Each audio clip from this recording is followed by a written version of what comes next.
अस्सलाम वालेकुम स्टूडेंट्स। आज मैं लेक्चर नंबर 2 देने जा रहा हूँ, जो कि चैप्टर नंबर 1 में से ही है, और जो कि चैप्टर नंबर 1 जो है वो सेट से बिलोंग्स कर रहा है। जिसमें हम टॉपिक जो आज पढ़ेंगे वो है equivalent set, equal set and power set के बारे में हम पढ़ेंगे इसमें आज। तो सबसे पहले हमें यह बताना चाहिए कि इक्विवेलेंट सेट क्या होता है।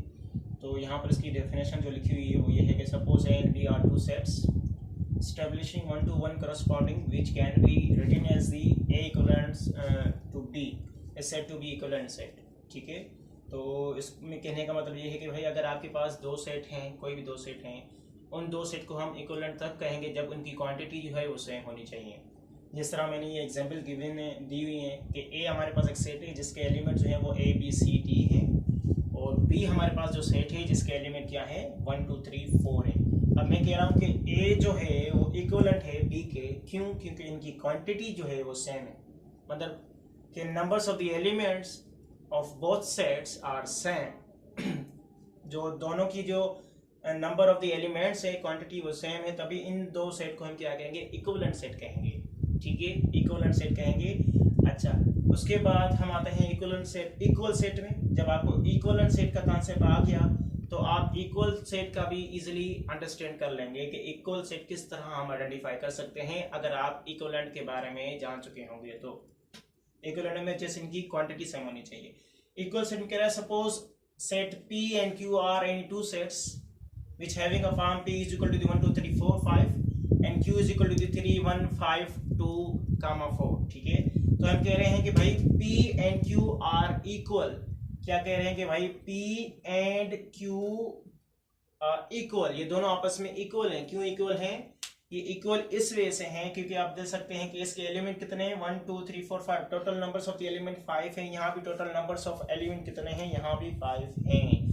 इन दोनों के एलिमेंट और की जो शेप या नंबर्स हैं वो भी सेम हैं। इनकी क्वांटिटी भी सेम होनी चाहिए, इनकी क्वालिटी भी सेम होनी चाहिए, तभी हम कहेंगे कि ये दोनों सेट जो हैं वो इक्वल सेट हैं। ठीक है, यहाँ पर इनके एलिमेंट कितने हैं? 5 है, और यहाँ पर कितने इसके एलिमेंट हैं? इसके भी एलिमेंट 5 है। दोनों के एलिमेंट सेम है, यहाँ भी सेम है, यहाँ भी सेम है। यस, यहाँ आपके पास असेंडिंग ऑर्डर नहीं है, यहाँ पर असेंडिंग ऑर्डर है, तो भी ये आपका इक्वल सेट कहलाएगा। ठीक है, तो इस चीज को हम कहते हैं इक्वल सेट कहते हैं। अब हमारे पास तीसरा जो टॉपिक है वो हमारे पास है पावर सेट। पावर सेट पे आने से पहले मैं आपको समझाना चाहूंगा सबसेट। आपको सबसेट का कॉन्सेप्ट होना चाहिए कि सबसेट क्या होता है।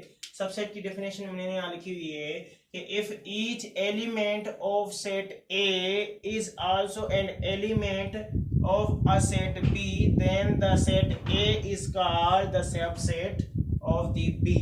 ठीक है, अब ये आपको मेरे ख्याल में ऊपर से गुजर चुकी होगी, तो इस वजह से मैं एग्जाम्पल ले आया हूँ ताकि इस डेफिनेशन को आप इजीली गेट कर लें या समझ लें। एग्जाम्पल ये है कि अगर बी मेरे पास एक सेट है जिसके एलिमेंट क्या है 1 2 3। ठीक है, तो इसमें से मैं और कितने सेट बना सकता हूं? ठीक है, तो उसमें से मैं एक सेट बना रहा हूं जिसको मैंने नाम दिया A1।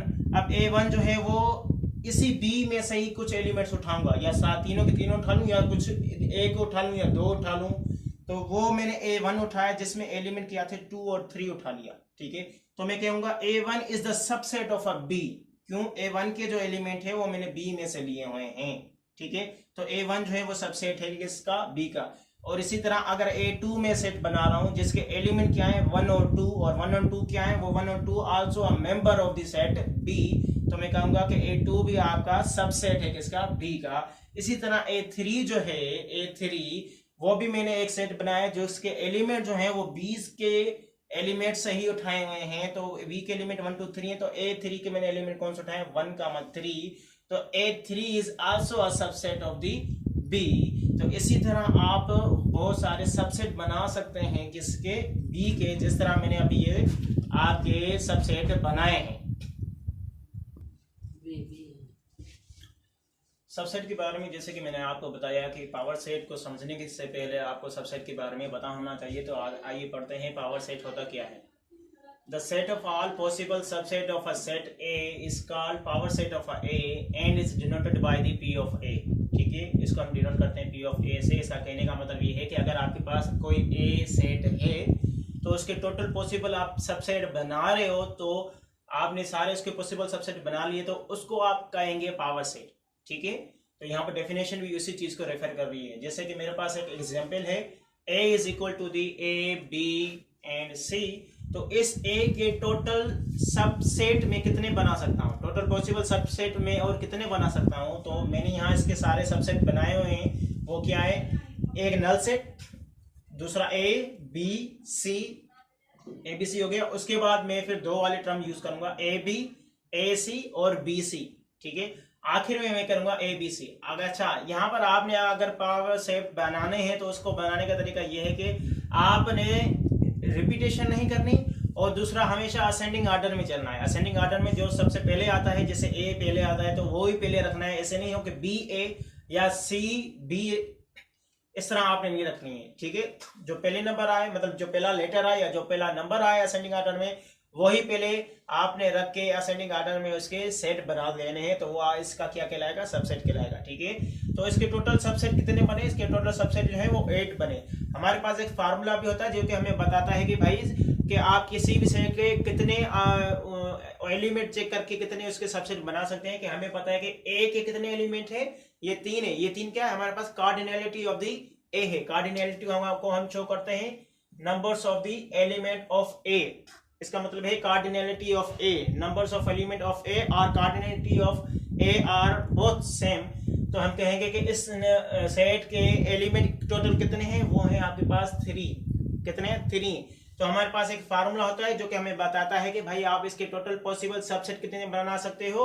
तो हमारे पास वो फार्मूला है 2 पावर n। 2 पावर n हमें बताता है कि इसके टोटल पॉसिबल सबसेट कितने बनेंगे। अब इसके पास 2 पावर 3 है, तो यहाँ पर मैं क्या दूंगा, n की जगह 3 दूंगा। तो ये क्या हो जाएगा हमारे पास, 2 power 3 is equal to the 8। 2 power 3 को आपको पता है किस तरह सिंप्लीफाई करते हैं कि 2 power 3 is equal to the 8।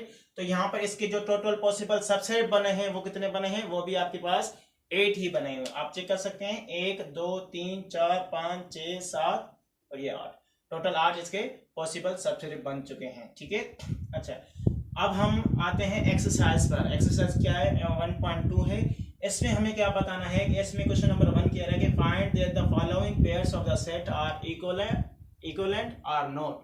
आपके पास जो 2 सेट गिवन है, हर एक पार्ट में क्वेश्चंस के वो इक्विवेलेंट है या नहीं है, सिर्फ आपको इतना ये बताना है।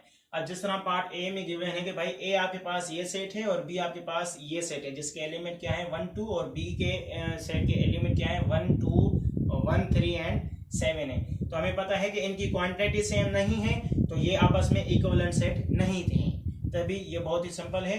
और पार्ट 2 में क्या कह रहा है कि क्या ये आपके पास इक्विवेलेंट है या नहीं है।